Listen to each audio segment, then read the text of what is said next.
گھر گھر آج محفوظ نہیں ہے.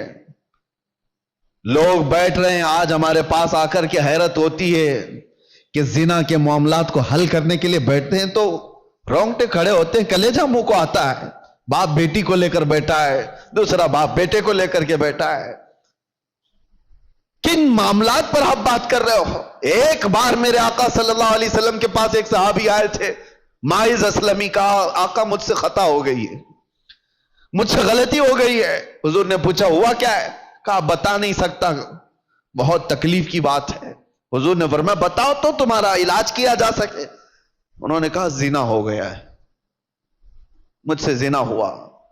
حضور نے اپنا چہرہ پھیر لیا, چہرہ سرخ تھا میرے آقا کا, لال ہو گیا. کہا جاؤ تم. وہ صحابی دھاڑے مار کر کے رونے لگ گئے. تجھ سے جو منہ چھپاؤں تو کروں کس کے سامنے, میں جاؤں تو پھر کہاں جاؤں. نبی پاک صلی اللہ تعالی علیہ وسلم نے ان کو کھڑا کر کے پوچھا ہوش میں کہہ رہے ہو؟ انہوں نے کہا ہاں میں ہوش میں کہہ رہا ہوں, ہو گئی مجھ سے خطا. حضور نے فرمایا کیا تجھے پتا ہے اسلام میں سزا کیا ہے اس کی؟ پتھروں سے مار کر ہلاک کر دیا جائے گا. انہوں نے کہا ہاں یا رسول اللہ پتا ہے مجھے.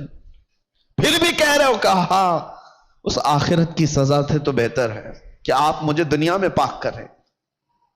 3 مرتبہ پوچھنے کے بعد بھی جب انہوں نے کہا کہ ہاں مجھ سے خطا ہو گئی, تو حضور نے صحابہ سے کہا جاؤ یہ اقبالی مجرم ہے انہیں لے جاؤ جبل انم, ایک پہاڑی مدینے میں, وہاں پر صحابہ لے کر کے گئے. اوپر سے ان کو پتھروں کی بارش کی گئی, وہ قتل ہو گئے, ان کا انتقال ہو گیا. یہ اسلام میں زنا پر سب سے بڑی سزا دی گئی. وہ صحابی تھے, خطا ہوئی تو نبی پاک صلی اللہ تعالی علیہ وسلم نے دنیا میں پاک کرنے کا طریقہ یہ بتایا. اور یہاں پر حالات ایسے آ گئے کہ لوگ اس کو اتنے ہلکے میں لے لیے.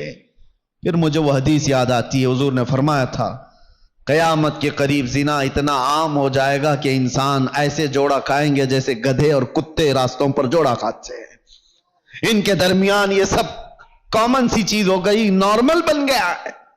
لوگ بیٹھ کر کے حل کر رہے ہیں, ہمیں تو رونگٹے کھڑے ہوتے ہیں. کن چیزوں کی یہ باتیں لے کر بیٹھے ہیں بیٹے اور بیٹیوں کی کہ یہ اس طرح کی حرکتیں کرتے تھے. معاذ اللہ رب العالمین. ایک بات یاد رکھو, پورے معاشرے میں محلے میں ایک جگہ کوئی زنا کرتا ہے تو پورے محلے کی برکت ختم کر دی جاتی ہے. ناسور ہے وہ کینسر کی طرح. کینسر کی پھوڑی جس طرح پورے جسم میں زہر پیدا کرتی ہے, ایک بے حیائی اور بدکاری والا نوجوان پورے معاشرے کے اندر وہ ناسور بن کر زہر پھیلاتا ہے. تمہاری بیٹیوں تک بھی وہ حرکتیں آئیں گی, تمہارے بیٹے بھی محفوظ نہیں رہیں گے. اس لیے ذمہ داریوں کا احساس سارے لوگ مل کر کے کریں, ایک آدمی نہیں. یہ بیچارہ خطیب کب تک یہاں سے پکارے گا, ایک کوئی مبلغ کب تک اصلاح کرے گا؟ ہر ایک کی ذمہ داری ہے. کیا آپ تب کو یہ نہیں پتا ہے کہ گناہوں کے اڈوں پر جانے کی اجازت اسلام نہیں دیتا؟ میرے آقا صلی اللہ تعالی علیہ وسلم نے شراب حرام کی ہے, نشہ حرام ہے, تو وہ نوجوان کیسے آج نشہ کو چھوتا ہے, اپنے نبی سے محبت کی دعوے کرتا ہے؟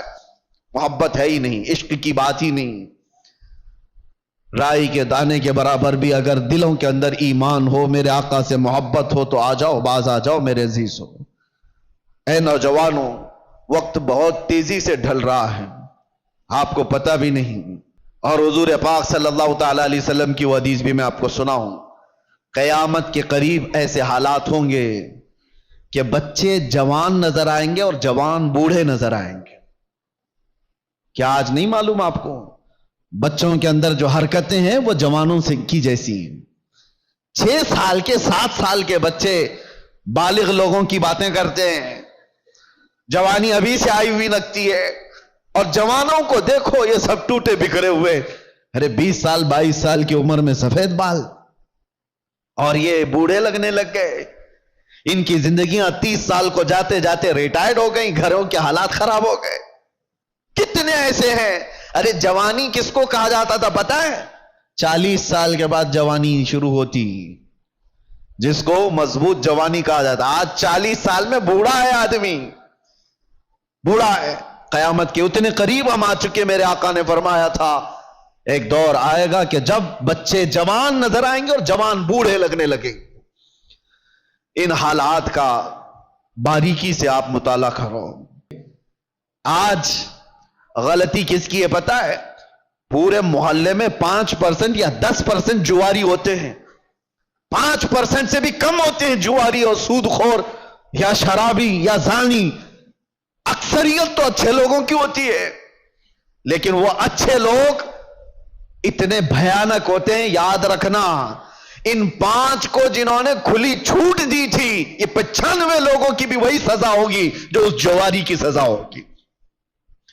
کیونکہ معاشرے کو برباد کرنے میں ان 5 لوگوں کا ہاتھ کم تھا، خاموش رہنے والوں کا ہاتھ زیادہ تھا. یہ سپورٹر تھے، گناہ دیکھ کر کے ہنستے ہوئے چلے جاتے تھے. میرے گھر میں تھوڑی نہ ہو رہا ہے، فلاں کا بچہ بگڑا ہوا ہے، میں تو سنبھال لوں گا اپنا گھر. میاں آگ لگی ہے، تم کیا سنبھال لو گے؟ تمہارے بھی گھر کے دروازے لکڑی کے ہیں، تمہارے بھی گھر کی کھڑکیاں لکڑی کی ہیں. وہ آگ کے شعلے جب نکل کر کے آئیں گے تمہارے دروازے بھی جلائیں گے. یہی حال ہے آج ہمارے گھروں میں. تمہاری بیٹیاں بھی ہیں یا نہیں؟ تمہارے اپنے بیٹے ہیں یا نہیں؟ دوسرے کا بیٹا بگڑ گیا، دوسرے کی بیٹی بگڑ گئی تو آپ ہنس کر تماشا دیکھ رہے ہو. اپنی ذمہ داری کا احساس جب بندہ ختم کر لیتا ہے تو اقبال نے یہ بہت پہلے کہا تھا، قوت فکر و عمل پہلے فنا ہو جاتی ہے تب کسی قوم کی شوکت پہ زوال آتا ہے.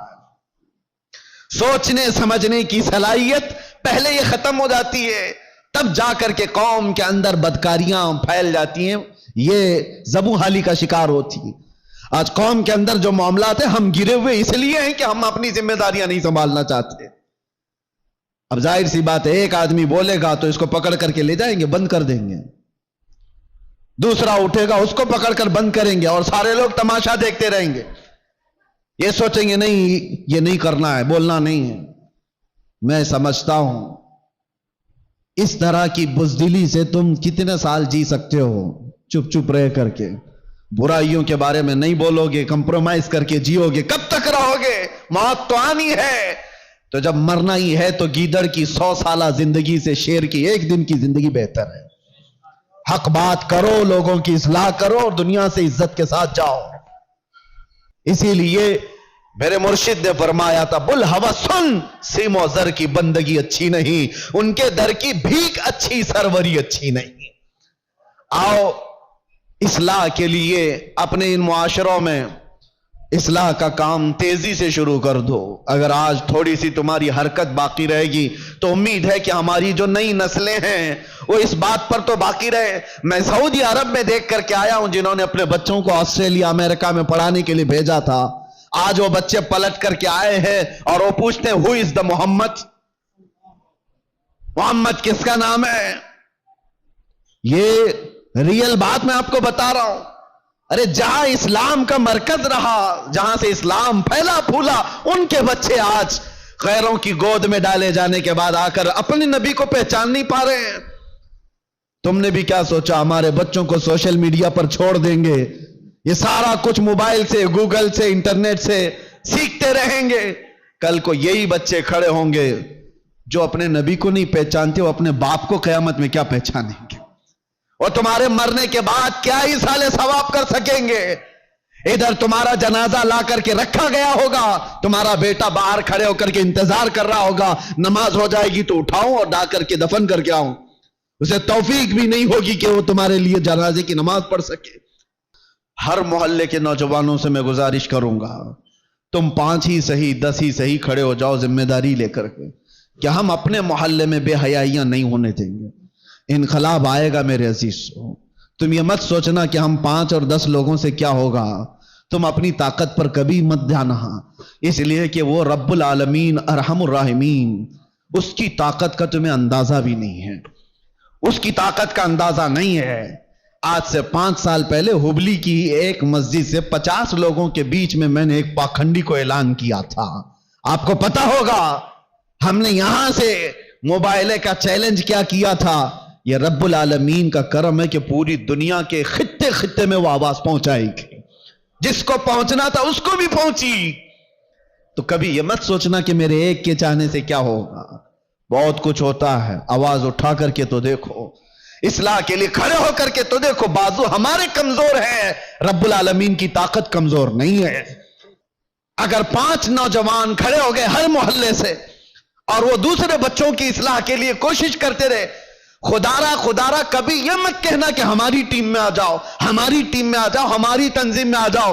ایک بات میں بتاتا ہوں، اس امت کی ایک رگ کو میں جانتا ہوں، یہ جتنی بھی بگڑی ہوئی ہو، باپ کا واسطہ، ماں کا واسطہ، استاد کا واسطہ، پیر کا واسطہ، ہو سکتا ہے ناکام ہو جائے، بگڑے ہوئے نوجوان کو ایک بار آمینہ کے لال کا واسطہ دے کر کے دیکھو، ایک بار میرے مصطفیٰ کے نام کا واسطہ دے کر کے دیکھو، اللہ تبارک و تعالیٰ اس کے ذہن و دماغ میں محبت پیدا کر ہی دے گا۔ یہ بگڑا ہوا ہے لیکن آج بھی اپنے نبی سے محبت رکھتا ہے، اور اسی محبت کا واسطہ دے کر کے اصلاح کا کام کرو، ورنہ آج جو میں سن کر کے آیا ہوں، کھڑے ہونے کی ہمت بھی نہیں تھی، اتنی دیر میں بول لیا، کھڑے ہونے کی ہمت نہیں تھی۔ بتاؤ میرے عزیزو، جس کے علاقے میں آ کر کے اس کو یہ خبر دے دی جائے کہ آپ کے علاقے میں بھائی بہن سے زنا کر رہا ہے، اسے بولنے کی کیا جرأت ہوگی، اسے کھڑے ہونے کی کیا طاقت ہوگی؟ دل دکھتا ہے۔ امت مصطفیٰ صلی اللہ تعالی علیہ وسلم اس پوزیشن پر آ گئی کہ ہم غیروں میں بھی یہ بات نہیں سن پاتے، غیروں میں یہ بات نہیں سن پاتے، مسلمانوں کے گھروں میں یہ چیز ہو سکتی ہے۔ اس لیے آج میرا یہ پیغام ہے، اگر سارے لوگ ذمہ داریوں کا احساس نہ کریں گے تو کل کو پکڑ ہماری بھی اور تمہاری بھی ہوگی۔ جماعت کے اراکین، اپنی ذمہ داریوں سے بھاگو مت۔ اللہ نے تمہیں کسی خاص مقصد کے لیے اس مسجد کی خدمت عطا کی ہے، ہر مسجد کے لیے کہہ رہا ہوں، اسی مسجد کی بات نہیں۔ تم اپنا کھویا ہوا وقار اٹھاؤ، سنبھالو۔ 2-4 لوگ تمہارے ان فیصلوں کے خلاف ہو جائیں گے، کوئی پرواہ نہ کرو۔ تم اگر اس زمام کو مضبوطی سے پکڑ لو گے کہ معاشرے میں ان بے حیائیوں اور گندگیوں کو ہم ہونے نہیں دیں گے، تو ہو سکتا ہے 2-4 لوگ مخالف ہوں گے، لیکن دیکھنا اللہ تعالیٰ تمہاری غیب سے مدد کے لیے فرشتوں کو اتارے گا۔